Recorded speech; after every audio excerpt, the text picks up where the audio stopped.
কি মানে জুবিন গাৰ্গক ভৰি চুই সেৱা কৰি আছে ই হেনো বোলে জুবিনৰ অনুৰাগী বাল অনুৰাগী কেলা তই যদি তেনেকৈ নিজৰ শিক্ষাগুৰুক সেৱা কৰিলেহেঁতেন তই যদি তেনেকৈ নিজৰ মা দেউতাক প্ৰণাম কৰিলেহেঁতেন তেতিয়াহ'লে তই জীৱনত আগবাঢ়ি যাব পাৰিলিহেঁতেন কিন্তু এতিয়া তই জুবিন গাৰ্গক ভগৱান হিচাপে মানি লৈছ আৰু তাৰ বাবে তই জীৱনত একো দালেই কৰিব নোৱাৰ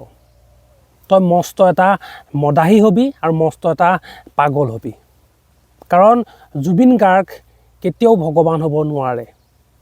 এইটো কথা তই ভালকৈ মনত ৰাখিবি মানে কি হৈছে আজিকালি অসমত মই নাজানো যে এছাম অন্ধভক্তই জুবিন গাৰ্গক ভগৱান বুলি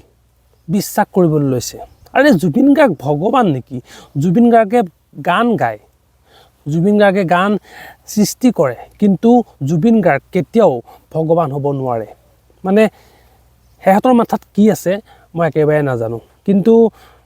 এনেকুৱা ল'ৰা ছোৱালী আচলতে জন্ম এনেকুৱা কিছুমান মানুহৰ পৰা প্ৰায় যিয়ে নেকি 60 বছৰত বিয়া পাতিবলৈ ৰৈ থাকে আৰু তাৰ স্পষ্ট উদাহৰণ গাইছ ৰাতিপুৱা শুই উঠিয়ে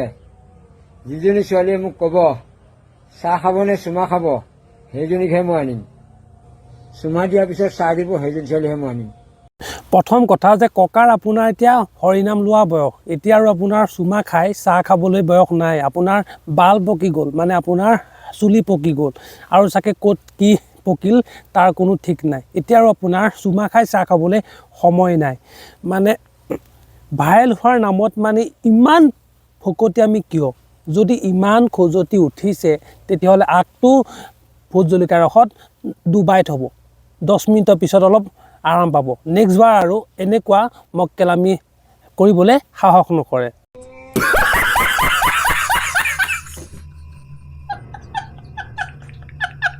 ভাবিছিলোঁ 2025 চনত অসমৰ মানুহৰ মানসিক অৱস্থা ভাল হ'ব কিন্তু বালহে হ'ল নমস্কাৰ মই বিকাশ আৰু আপোনালোকে চাবলৈ আৰম্ভ কৰিছে বিকাশ বৰা আনলিমিটেড ৰোষ্ট আজি আমি কথা পাতিম এনেকুৱা কিছুমান প্ৰাণীৰ বিষয়ে যিয়ে নেকি আচলতে নিজৰ বালগিডালত ৰং কৰি উৰি যাব বিচাৰে তেনে বলক পলম নকৰি আজি ভিডিঅ'টো আৰম্ভ কৰোঁ দুখ কষ্টটো আহিবই ন কাৰণ কম বয়সত নিজৰ সাম্ৰাজ্য যে বনোৱাত লাগি আছো গম পাইছোঁ ভণ্টি তুমি ইমান সৰুতে ইমান ডাঙৰ সাম্ৰাজ্য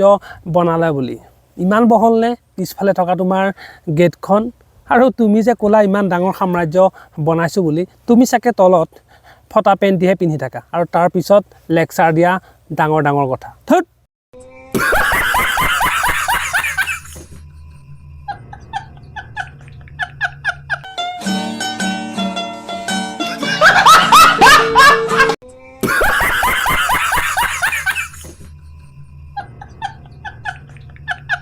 তুমি মাথো এবাৰ ভাল পাওঁ বুলি কোৱা ফুটবল টিম বনোৱাৰ দায়িত্ব মোৰ তুমি মাথো মোক এবাৰ ভাল পাওঁ বুলি কোৱা একে ৰাতিতে হস্পিটেল নিয়া দায়িত্ব মোৰ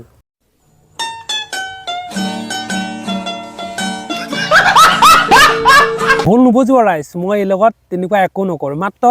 ভোট জলকীয়া ৰসে অলপ মালিচ কৰি দিম আৰু তাৰপিছতো হস্পিটেল তাই যাবই লাগিব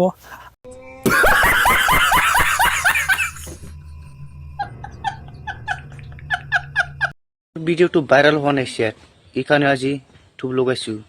আজিও যদি ভাইরাল নহয় ইনস্টাগ্রামে ডিলিট করে দিম স্যার এরাই যাম স্যার ইনস্টাগ্রাম পৰা স্যাৰ লাউৰা দে টকৰাটো মূৰত ধূপ লগালে কেনেকৈ ভিডিঅ' ভাইৰেল হ'ব ভিডিঅ' যদি ভাইৰেল হ'বলৈ মন আছে তেতিয়াহ'লে তোৰ হেৰিটোত ধূপডাল লগাবি আৰু পিছফালে থকা কুকুৰৰ ফুটাটোত ধূপ লগাবি তেতিয়াহে ভিডিঅ' ভাইৰেল হ'ব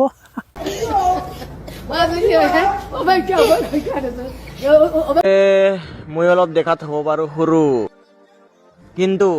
গম পালোঁ বোপাই তই যে দেখা দে সৰু বুলি কিন্তু তোৰ মালটো ডাঙৰ আৰু সেইবাবে তহঁতৰ ঘৰৰ ওচৰত থকা ছাগলী এজনীও তোৰ পৰা শান্তি নাপায় ৰাইজ ছাগলীবোৰ বান্ধি থ'ব নহ'বা ই গৈ পেলানি